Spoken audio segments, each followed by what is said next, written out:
안녕하세요, 피기빈입니다. 오늘은 4월에 쓴 저희 집 변동부 가계부 리뷰를 해볼까 합니다.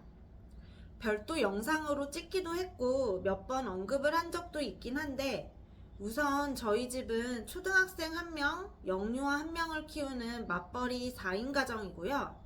대출금이랑 아이들 교육비 비용으로 고정비 지출이 큰 가정입니다.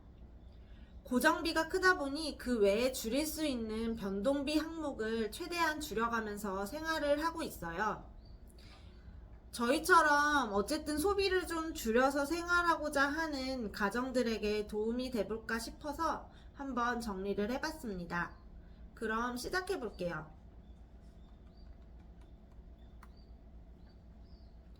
우선 오늘 말씀드릴 내용은 매달 쓰는 변동비에 대한 가계부 리뷰입니다. 그래서 대출금이나 교육비 등의 매달 나가는 고정비 비용은 제외되어 있어요. 이 부분은 지난해 찍었던 영상에서 별도로 정리를 해두었으니 그 영상을 참조하시면 될 것 같습니다. 우선 올해는 첫째가 영유를 졸업해서 초등학교에 입학을 했고, 둘째는 내년부터 다시 영유를 보낼 생각이라서 작년 고정비 비용 대비 영유 비용은 빠져 있지만, 올해도 첫째는 우선 유치원에 연계를 해서 영어 수업을 계속 듣고 있고, 어린이집에 다니며 돈이 한 푼도 들지 않았던 둘째가 올해는 일반 유치원과 태권도를 다니면서 전체적인 교육비 비용은 별로 줄어들지 않았네요. 올해는 좀 교육비가 줄겠지 했는데 아닙니다. 교육비는 점점 오르면 올랐지 절대 줄지 않는다는 선배 엄마들의 말이 하나도 틀리지 않네요. 저는 매달 초에 가계부 예산을 짜고 있고 그 예산에 최대한 맞춰서 조절하면서 비용을 씁니다. 보통 변동비 예산은 144만원에 맞추는데 이번 달은 정산을 해보니 158만원을 써서 약 14만원을 초과했습니다. 그 중에서도 식비에 거의 30만원이 되는 돈이 오버되었네요. 다음 달에는 좀 더 유념해서 써봐야 될 것 같아요. 그럼 하나씩 리뷰를 해볼게요. 먼저 식비입니다. 이번 달에는 오랜만에 식비를 엄청나게 초과를 했어요. 예산이 41만원인데 실제로는 75만원이나 썼습니다. 오마이갓입니다.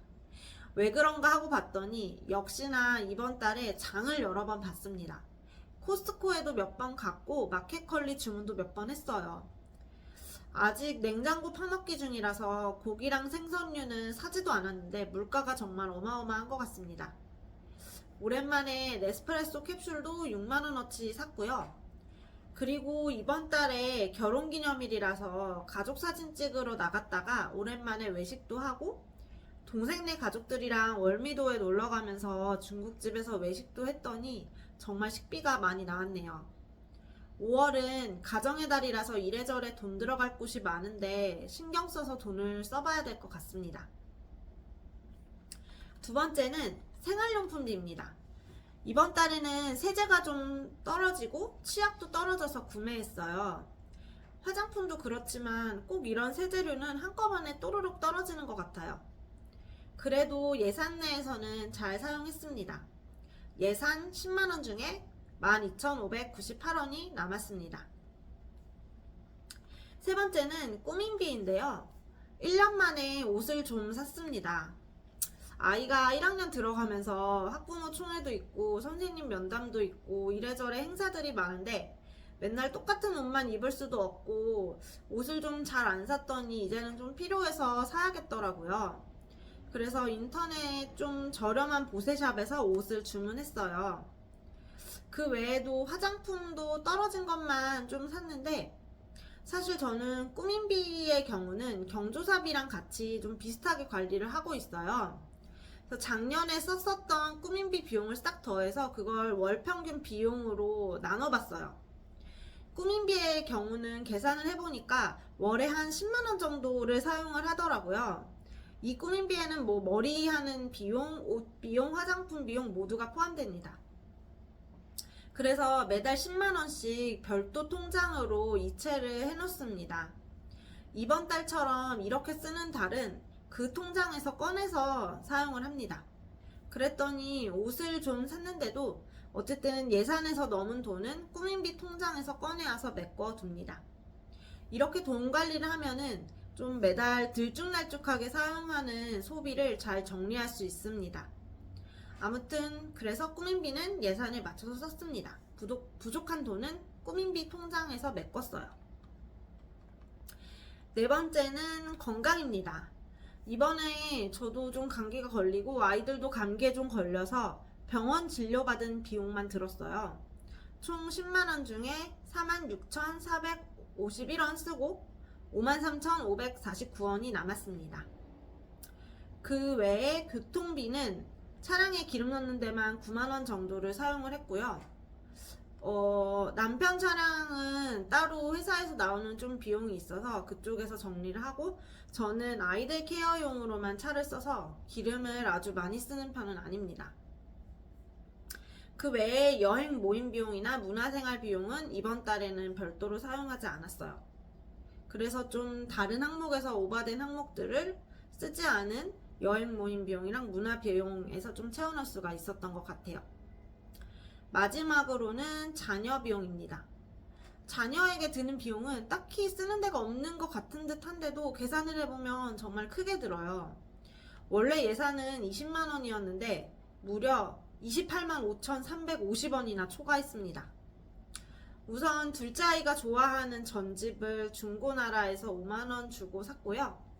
그리고 이제는 날씨가 많이 풀려서 아이들 봄, 여름 옷을 샀어요. 둘이 합쳐서 사니까 옷값도 만만치 않더라고요. 총 22만 9,600원을 두 아이의 옷을 사는데 소비했습니다. 이번에 옷을 좀 사두었으니까 여름까지는 어떻게 입힐 수 있을 것 같아요. 우선은 자녀에게 쓰는 비용도 경조사비나 꾸민비처럼 별도 통장에 모아놓고 사용을 합니다. 그래서 좀 많이 쓰지 않은 달은 저축성으로 좀 모아두었다가 이번 달처럼 이렇게 계절성 옷을 사거나 큰 비용이 들어갈 때에는 그 통장에서 좀 꺼내서 보태는 식으로 해서 사용을 하고 있습니다. 이렇게 초과한 항목과 남은 항목들을 다 합하면 최종적으로 158만원을 썼네요. 요즘 물가가 정말 많이 오른 것 같아요. 그래서 뭐 밖에서 외식도 좀 안 하려고 하고 소소한 비용들은 좀 다 줄여보려고 노력을 하는데, 그래도 결과를 놓고 보니 꽤 많은 돈을 썼네요. 우선 5월 달에도 저희 가정의 날이잖아요. 그래서 나갈 돈이 많을 것 같긴 한데, 우선은 저는 대부분의 비용이 들어갈 경조사 항목들에 대해서는 별도 통장을 만들어 놓고 매달 이체를 하는 식으로 해서 그 통장에서 돈을 씁니다. 그래서 결국은 연간 비용에 경조사비 같은 경우는 모두 포함을 해서 계산을 하기 때문에 크게 부담스럽지는 않은 것 같아요. 모두들 5월 달에도 무사히 넘기시길 바랍니다. 그럼 오늘은 여기까지고요. 저의 오늘 리뷰 내용이 도움이 많이 되셨다면 좋아요, 구독도 부탁드립니다. 감사합니다.